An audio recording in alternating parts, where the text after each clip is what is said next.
This is a story about something that happened to me and my wife Emily nearly 3 years ago. Even now, we still struggle to sleep through the night, and I don't think we'll ever truly feel safe in our own home again.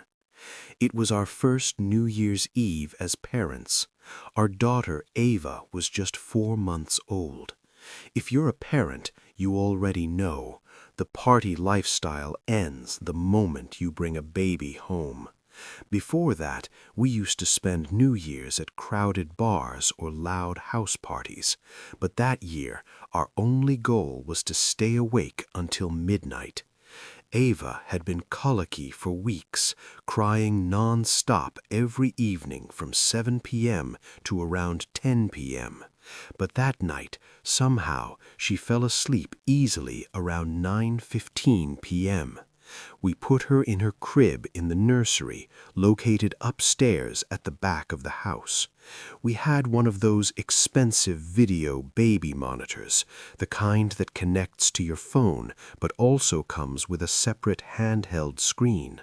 We placed it on the coffee table in the living room next to a bowl of snacks.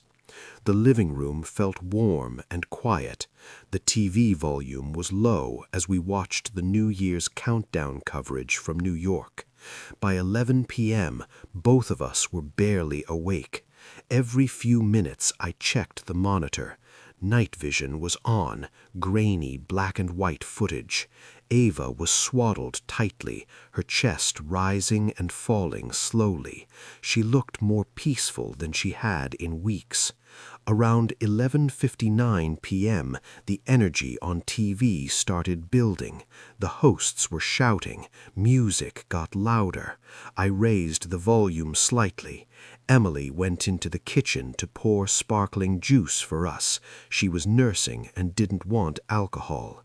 10 minutes to midnight, the TV announced. Outside, fireworks began popping throughout the neighborhood.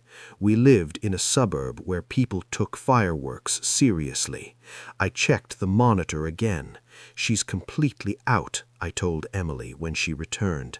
"I just hope the fireworks don't wake her." "If she wakes, that's your job," she joked. 11:59 p.m. The countdown began. 10, 9, 8. We clinked our glasses at 0. Instantly the neighborhood exploded with sound. The windows rattled violently. Some of the fireworks sounded industrial, like cannons.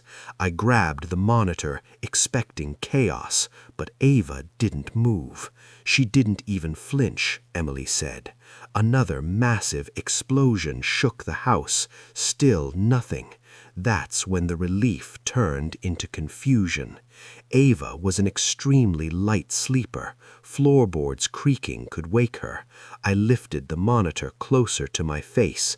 That's when I noticed something wrong.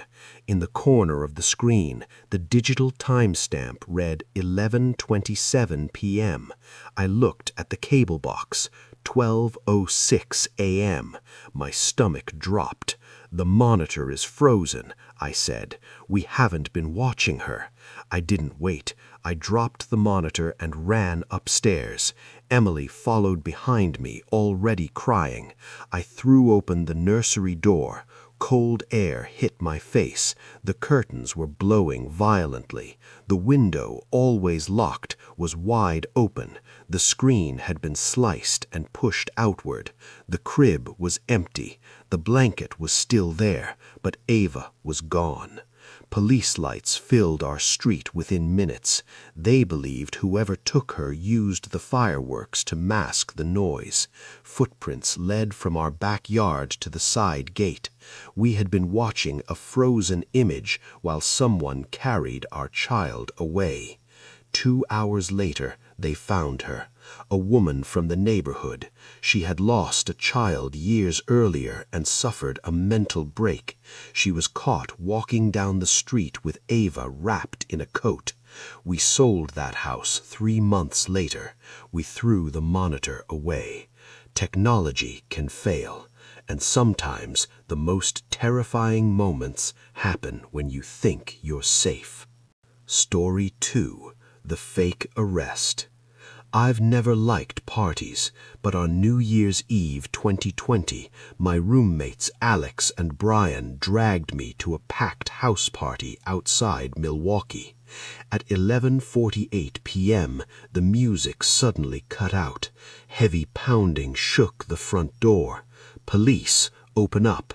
A man in uniform entered. Flashlight, badge, gun belt. He scanned the room. Is Michael Reed here? That was me. He cuffed me in front of everyone, read my rights, marched me outside. But there was no squad car. Instead, a black SUV rolled up.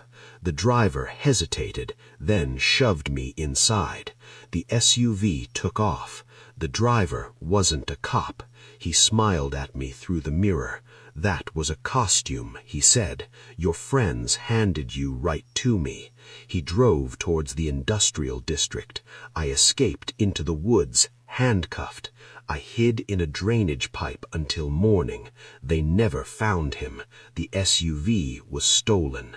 I never spoke to my roommates again. Story 3. The Neighbor. Back in 2017, I was living alone in a basement apartment in Indiana. On New Year's Eve, my neighbor Frank, a quiet man in his 50s, knocked on my door. He invited me to dinner. His apartment was spotless, too spotless. He locked the door behind me. The questions were wrong, too personal. I noticed restraints hidden under the table. That's when I ran.